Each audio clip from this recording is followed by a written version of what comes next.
अस्सलाम वालेकुम। आज हम बात करने वाले हैं फिदक की। अच्छा, जब भी फिदक का नाम आता है जहन में क्या आता है? एक बाग। लेकिन क्या ये वाकई सिर्फ एक बाग था या कहानी कुछ और है? चलें आज मिलकर इस तारीखी गलतफहमी की तह तक पहुंचते हैं। तो हमारा सफ़र कुछ इस तरह होगा। पहले हम देखेंगे कि आमतौर पर फिदक के बारे में क्या सोचा जाता है। फिर हम एक बहुत अहम लफ्ज़ करिया के असल मतलब को समझेंगे, उसकी अहमियत पर बात करेंगे और फिर देखेंगे कि फिदक की असल में कीमत क्या थी। आखिर में हम इस नतीजे पर पहुंचेंगे कि यह सारा मामला इतना अहम क्यों है।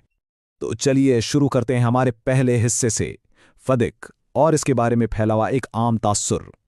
जरा सोचिए, तारीख का इतना बड़ा, इतना मशहूर तनाज़ा, क्या वो वाकई एक मामूली से बाग के टुकड़े पर हो सकता है? यही वो सवाल है जो अक्सर लोगों के जहन में आता है। और सच पूछें तो यही वो तासुर है जो आम तौर पर फिदक के बारे में दिया जाता है। अक्सर यही सुनने को मिलता है कि भाई ये तो एक छोटी सी जगह थी, एक मामूली सा बाग था, इसको इतना बड़ा मसला क्यों बना दिया गया। लेकिन क्या हकीकत वाकई इतनी सादा है? अब आते हैं इस तज्जिए के सबसे दिलचस्प हिस्से की तरफ। यहां हम बात करेंगे एक लफ्ज़ की, सिर्फ एक लफ्ज़ की, जिसका सही मतलब समझने से पूरी तस्वीर ही बदल जाती है। और वो लफ्ज़ है करिया। देखें, इस सारे मामले की जो जड़ है ना, वो लफ्ज़ करिया के मतलब में छुपी है। हम आमतौर पर इसका तर्जुमा गांव या बस्ती कर देते हैं, लेकिन सवाल यह है कि क्या अरबी जुबान में इसका मतलब सिर्फ यही है? तो यहाँ पर फ़र्क बिल्कुल वाज़ेह है। एक तरफ है आम फहम मतलब यानी एक छोटा सा गांव, और दूसरी तरफ है उसका हकीकी लिसानी मतलब जो एक शहर, एक बड़ा खित्ता या एक पूरा इलाका भी हो सकता है। और यकीन कीजिए ये छोटा सा फ़र्क ही इस पूरी बहस की बुनियाद है। ये सोचने वाली बात है ना, कि कैसे सिर्फ एक लफ्ज़ का मतलब पूरी तारीख की समझ को बदल सकता है। और ये कोई हवाई बात नहीं है, इसके ठोस सबूत मौजूद हैं। खुद कुरान में ये लफ्ज़ बैतुल मुक़द्दस जैसे अजीम शहर के लिए इस्तेमाल हुआ है, और जो ज़ुबान के बड़े बड़े माहिर हैं उन्होंने भी इसका मतलब शहर और इलाका ही लिखा है। यानी ये आजकल के कैपिटल टेरिटरी या दारुल हुकूमत के इलाके जैसा कोई तसव्वुर था। अच्छा, इसकी अहमियत को मज़ीद अच्छी तरह समझने के लिए आइए एक आज के दौर की मिसाल लेते हैं। ज़रा गिलगित बल्तिस्तान के बारे में सोचिए। आज से कुछ दहाइयाँ पहले तक इस इलाके को किस नज़र से देखा जाता था? यही ना, कि बस पहाड़ों का एक खूबसूरत दूर दराज इलाका है।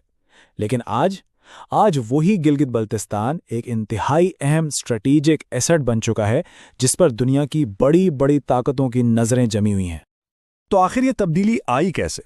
इसकी वजह है वहां दरियाफ्त होने वाली कीमती मादनियात, वो मादनियात जो आज की जदीद टेक्नोलॉजी की जान हैं। हमारे मोबाइल फोन्स, कंप्यूटर चिप्स सब इन्हीं पर चलते हैं।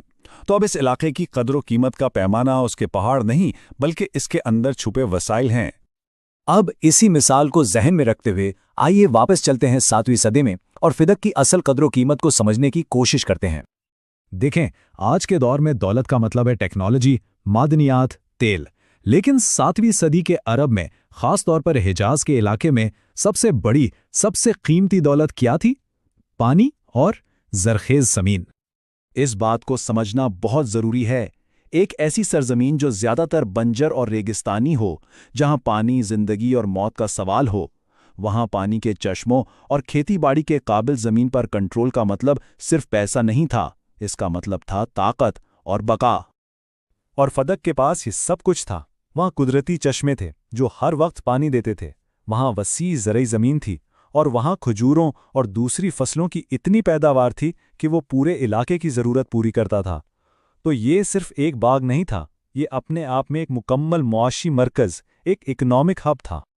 बिल्कुल, फदक कोई मामूली जमीन का टुकड़ा नहीं था, बल्कि ये कहना गलत नहीं होगा कि ये उस वक्त हिजाज के इलाके का मुआशी इंजन था।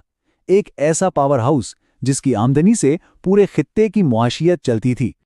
तो अब हम आते हैं अपने आखिरी हिस्से की तरफ कि इन सब बातों का नतीजा क्या है और ये मामला आज भी हमारे लिए समझना क्यों इतना अहम है। तो देखिए, हमने सफ़र कहाँ से शुरू किया था? एक सादा से बाग के तस्वुर से। वहां से हम पहुंचे एक अहम मुआशी खिट्टे की हकीकत तक, और अब हम इस मकाम पर हैं जहां यह समझना ज़रूरी है कि तारीख को एक नए ज़ाविये से देखने की ज़रूरत क्यों है।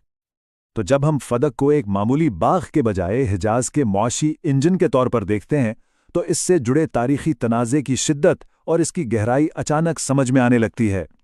फिर ये बात किसी छोटे मोटे बाग की नहीं रहती, बल्कि एक बहुत बड़े स्ट्रेटेजिक असासे की बन जाती है। اور آخر میں ایک سوال چھوڑے جاتا ہوں۔ اگر صرف ایک لفظ کا صحیح مطلب جاننے سے اور کسی جگہ کی اصل قدر کو سمجھنے سے تاریخ کا پورا منظرنامہ بدل سکتا ہے، تو سوچئے تاریخ میں اور کتنے ایسے واقعات ہوں گے جنہیں ہمیں ایک بالکل نئی نظر سے دیکھنے اور پرکھنے کی ضرورت ہے۔